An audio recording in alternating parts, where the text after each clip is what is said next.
இயேசு கிறிஸ்து பஸ்காவினுடைய ஆட்டுக்குட்டியாக அடிக்கப்பட்டார் என்பதை நாம் பல தடவை கேட்டோம். அதுக்கப்புறமாக உயிர்த்தெழுந்தல் நடந்தது என்பதையும் நாம் கேட்டோம். முதலாவதாக பரலோகம் திறந்தது என்பதை பார்க்கிறோம். மார்க்கினுடைய புத்தகம் 1வது அத்தியாயம் 10வது வசனத்தை வாசியுங்கள். அவர் ஜலத்திலிருந்து கரையேறின உடனே வானம் திறக்கப்பட்டது. அப்போ இந்த வேதத்துல நாம பார்க்கப்படும்போது வானம் திறக்கப்படுகிற ஒரு காரியத்தை முதலாவதாக நாம் தெரிந்து கொள்ள வேண்டும். கல்லறை திறப்பு, கல்லறை திறக்கப்பட்டது. முதல்ல வானம் திறக்கப்பட்டது, அப்புறமாக கல்லறை திறக்கப்பட்டது. மத்தியினுடைய புத்தகம் 27வது அத்தியாயம் 52வது வசனத்தை வாசிங்க. அவர் உயிர்த்தெழுந்த பின்பு இவர்கள் கல்லிருந்து புறப்பட்டு பரிசுத்த நகரத்தில் பிரவேசித்தார்கள். கல்லறை எப்ப திறந்தது?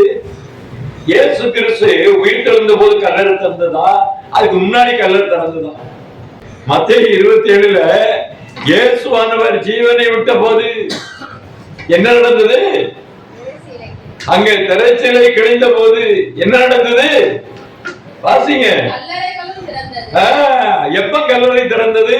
இயேசுவானவர் கல்வாரி சிலுவையிலே சப்தமிடும் போது கல்லறை திறக்கப்பட்டது. அல்லேலூயா.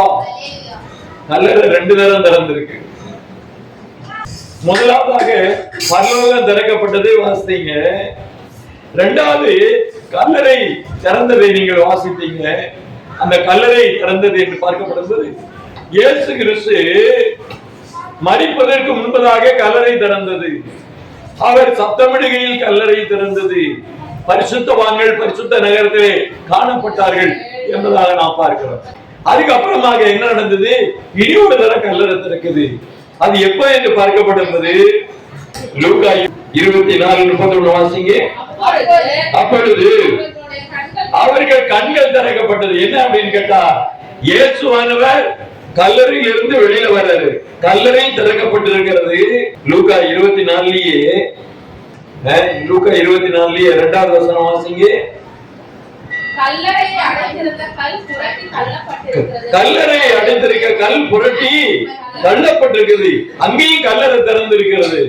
அப்ப கல்லறை எத்தனை வாட்டி திறக்கப்பட்டிருக்கு? 2 வாட்டி திறக்கப்பட்டிருக்கு. அதுக்கப்புறம் இதுக்கு அடுத்த ஒரு சம்பவம் நடக்கு. என்னன்னு பார்ப்போம்.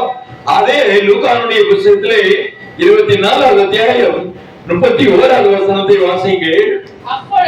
அப்பொழுது அவருடைய கண்கள் திறக்கப்பட்டது, அவரை அறிந்தார். என்னென்ன நடக்குது பாருங்க. கல்லறை திறக்கப்பட்டதுக்கு அப்புறமா என்ன நடக்குது? கண்கள் திறக்கப்படுகிறது. இயேசுவானவர் எம்மாவு இங்கிருந்து எருசலேமில் இருந்து 8 கிலோமீட்டர் 9 கிலோமீட்டர் தூரத்திலே எம்மாவு பட்டணம் இருக்கிறது. அந்த எம்மாவு பட்டணத்திற்கு ஜனங்கள் போய் கொண்டிருக்கும் போது ஆண்டவராகிய இயேசு கிறிஸ்து அங்கே அவர்களோட கூட செல்கிறார். கிலேமெந்து என்கிறவர் ஒருத்தர் என்ன பண்ணியிருக்கிறார், அதோட போறாரு. போய் கொண்டிருக்கும் போது என்ன நடக்கு அப்படின்னு கேட்டா, இயேசுவானவர் மரித்த காரியங்களை பேசிக்கொண்டே வருகிறார்கள். ஆனால் அவர்களுக்கு அது புரியவில்லை.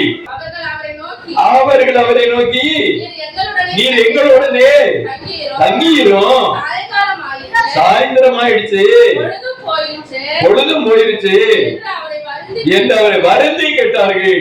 அப்பொழுது அவர்களோட கூட போனார் என்று நாம் பார்க்கிறோம். அதுக்கப்புறமாக அவர்களோடு கூட அவர் பந்தி இருக்கையில் அவர் அப்பத்தை வாங்கி ஆசீர்வதித்து அதை பெற்று அவர்களுக்கு கொடுத்தார். அவர்கள் அப்பொழுது அவர்கள் கண்கள் திறக்கப்பட்டது. அப்ப ராபோஜனம் சாப்பிட்டா கண்கள் திறக்கப்படணுமா வேண்டாமா? அப்ப ஏன் கேட்கிற கேள்விக்கு பதில் சொல்ல மாட்டேங்கிறீங்க? ராபோஜனத்துல பங்கெடுக்கிறீங்க, அப்பம் சாப்பிட்டீங்கல்ல, கண்ணு திறக்கணுமா வேண்டாமா? அப்ப வேத வசனத்துல கேள்வி விட்டா சொல்லணுமா வேண்டாமா? ஏன் சொல்ல மாட்டேங்கிறீங்க? அன்னைக்கு இயேசுவானவர் அப்பம் கொடுத்தா கண்ணு திறக்கப்பட்டுச்சு, இவன் பாஸ்ட் கொடுத்ததுனால திறக்கப்பட மாட்டேங்க. என்னையா கேள்வி இது? அதுவும் இது ஒண்ணுதான். ராகோஜனத்துக்குள்ள கடந்து வரும்போது அப்பத்தை ஆண்டவருடைய அப்பமாக ஜீவப்பமாக நாம் கொடுக்கும் போது மனக்கண் திறக்கப்பட வேண்டும். அப்படின்னு என்ன அர்த்தம்?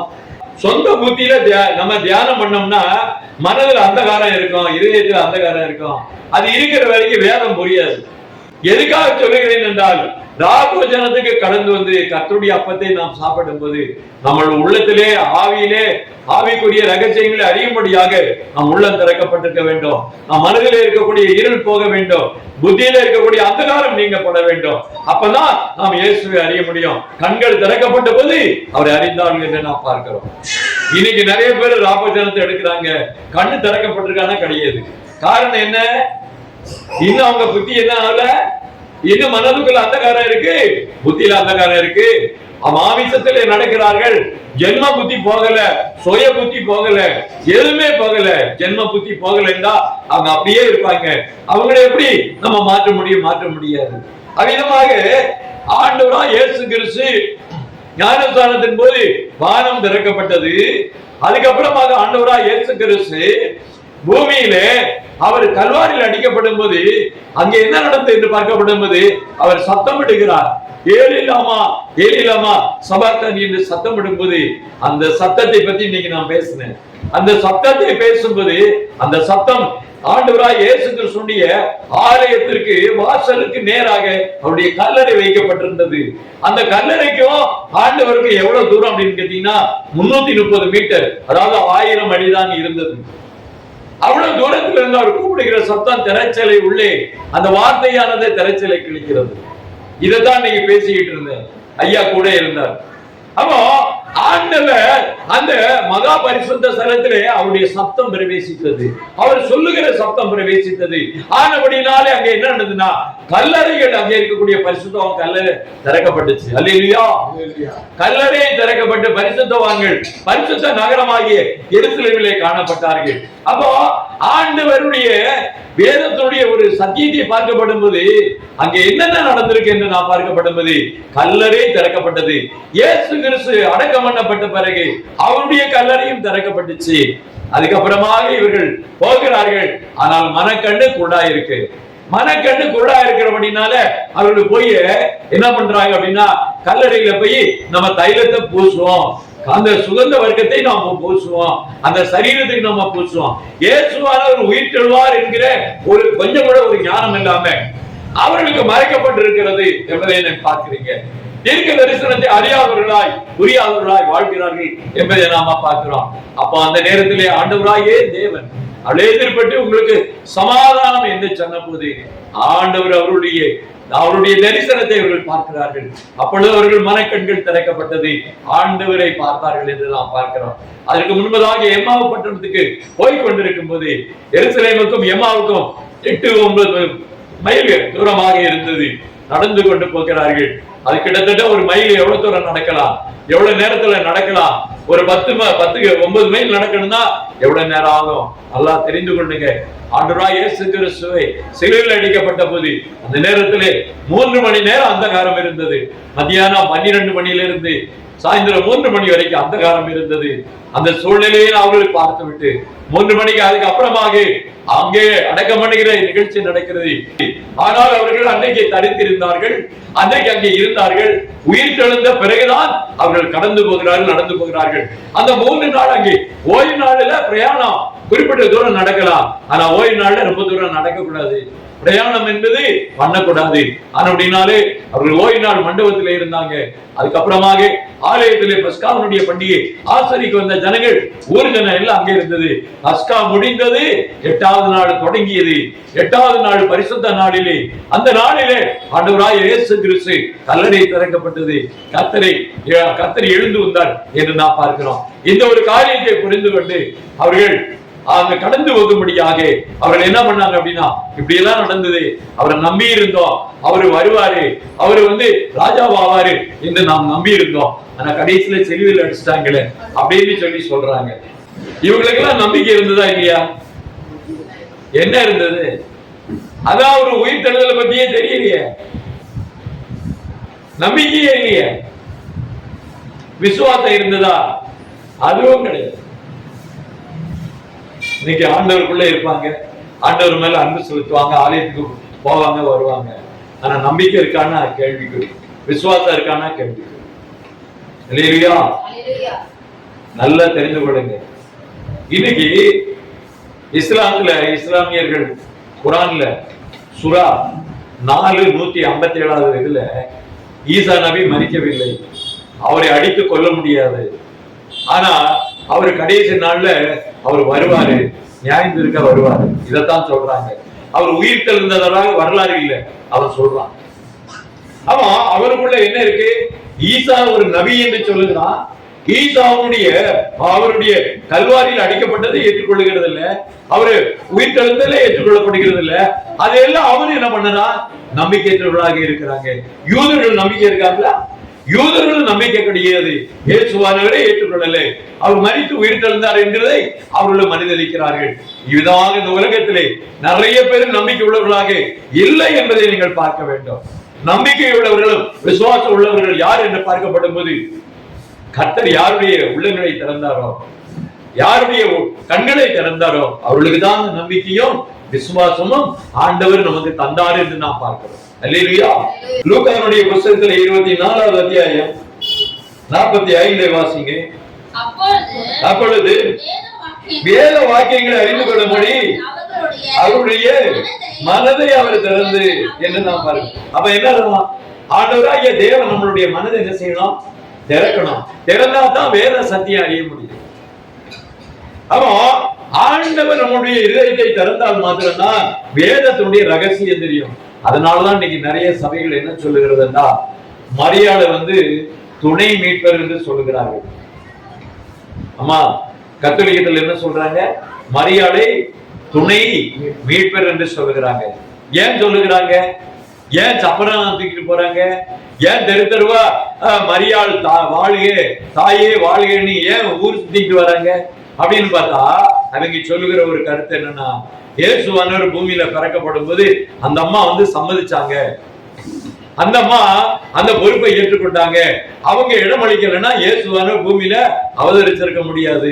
அதனால அவங்க துணை மீட்பராக மீட்பினுடைய திட்டத்துல பணிகளிலே அவர்கள் இருந்திருக்கிறார்கள். அவர்கள் தாயே அவருடைய தாயாராக இருந்திருக்கிறார்கள் என்பதாலே துணை மீட்பர் என்று சொல்லி பட்டத்தை சுட்டி இன்னைக்கு இருக்கக்கூடிய எல்லா கத்தோலிக்க மக்களும் இன்னைக்கு வஞ்சிக்கப்பட்டு இன்னைக்கு சப்பரம் தூக்கிட்டு அலையிறாங்க. வீடு வீடா பார்த்தாச்சுன்னா மரியாளுடைய படம் என்று ஒரு பெண்ணினுடைய படத்தை வச்சுக்கிட்டு நீங்க சிலைகளையும் குருசுகளையும் வச்சு நீ கும்பிடுறாங்க. காரணம் என்னன்னா வேதத்தை தவறாக என்ன பண்றாங்க? புரிந்து கொள்ளுது. அப்ப அவங்க இருதயம் திறக்கப்பட்டிருக்கா? கிடையாது. அதனாலதான் அந்த ஜனங்கள் இன்னைக்கு இருதயம் திறக்கப்படாதவர்களாய் வாழ்ந்து கொண்டிருக்காங்க. அவங்க அப்பத்தையும் சாப்பிடுறாங்க, அவங்களும் என்ன பண்றாங்க? ராபோஜனம் பண்றாங்க. ஆனா உள்ளம் திறக்கப்படுதுன்னா திறக்கப்படல. யாருடைய உள்ளத்தை கர்த்தர் நினைக்கிறாரோ அவருடைய உள்ளங்களை கர்த்தர் திறக்கிறார். அல்லேலூயா. நீங்க கண்கள் திறக்கப்பட்டது, உள்ளங்கள் திறக்கப்பட்டது, இப்படியாக வரிசையாக நாம் பார்க்கிறோம். அப்படிப்பட்டவர்கள் அவளை ஆண்டவரை அறிந்தார்கள் என்பதை நாம் பார்க்கிறோம். அப்பத்தை வாங்கி சாப்பிடும் போது அவர்கள் அப்பத்தை விட்டு கொடுக்கும் போது அவர்கள் கண்கள் திறக்கப்பட்டது என்று நாம் பார்க்கிறோம். அப்போ ஆண்டவருடைய தேவனுடைய இந்த மகத்துவத்தை நீங்கள் அறிந்து கொள்ள புரிந்து கொள்ள ராபோஜனத்தினுடைய அப்பமானது நமக்கு உதவி செய்கிறது. அவருடைய அப்பமானது நம்மளுடைய பார்வை அடையும்படியாக, வேதத்தினுடைய ஞானம் அடையும்படியாக, அறிவை அடையும்படியாக உதவி செய்கிறது என்பதாக நாம் இந்த இடத்துல நாம் பார்க்கிறோம். யோவானுடைய புத்தகம் 20வது அத்தியாயம் 1வது வசனம். வாரத்தின் முதல் நாள் காலையில் அதிக இருட்டோடு மகதலேனா மரியாள் கல்லறை இடத்தில் வந்து கல்லறையை அடைத்திருந்த கல் எடுத்து. அவங்க எப்ப வந்தாங்க? வாரத்தின் முதல் நாள். அப்போ ஓய்வு நாளுக்கு முன்னாடி வந்தாங்களா பின்னாடி வந்தாங்களா? பின்னாடி. ஓய்வு நாளுக்கு அப்புறமா தான் வந்தாங்க. அப்ப இன்னைக்கு வாரத்தின் முதலாம் நாள ஓய்வு நாள்னு சொல்றது எப்படி நியாயம்? அது இருதயத்துல எல்லாம் திறந்திருக்குதா? ஓய்வு நாளுக்கு தெரியுதா? வாரத்துக்கு, அதாவது ஆஃப்டர் சாபத், சப்பாத்தினுடைய மறுநாள் தான் வருகிறார்கள் என்பதான் நாம் பார்க்கிறோம். அப்ப ஓய்வு நாள் என்ன என்பது எல்லாருக்கும் தெரியும். அப்ப ஓய்வு நாளை இன்னைக்கு வாரத்தின் முதலாம் நாள்ல நாம் இந்த நாட்களே ஓய்வு நாளை ஆசரிக்கிறோம். நாம் ஓய்வு நாளுக்காக நாம் கடந்து வந்திருக்கிறோம். கர்த்தர் இந்த ஓய்வு நாளை கொடுத்தார், ஆசீர்வதித்தார் என்று சொல்லி வாரத்தின் முதலாம் நாளை சொல்றான். அப்ப அவங்களுடைய உள்ளத்துல என்ன இருக்கு? அவர்களுடைய இருதயம் அடைக்கப்பட்டு இருக்கிறது, அவர்கள் கண்கள் மூடப்பட்டிருக்கிறது. முதலாவதாக ஆண்டவராகிய இயேசு கிறிஸ்து நம்மளுடைய உள்ளங்களிலே வர வேண்டும். உள்ளத்துல வந்தா இதற்கு ஒரு விடை இருக்கிறது. எபேசியருடைய புத்தகம் 3 அத்தியாயம் 16-17 வாசிங்க.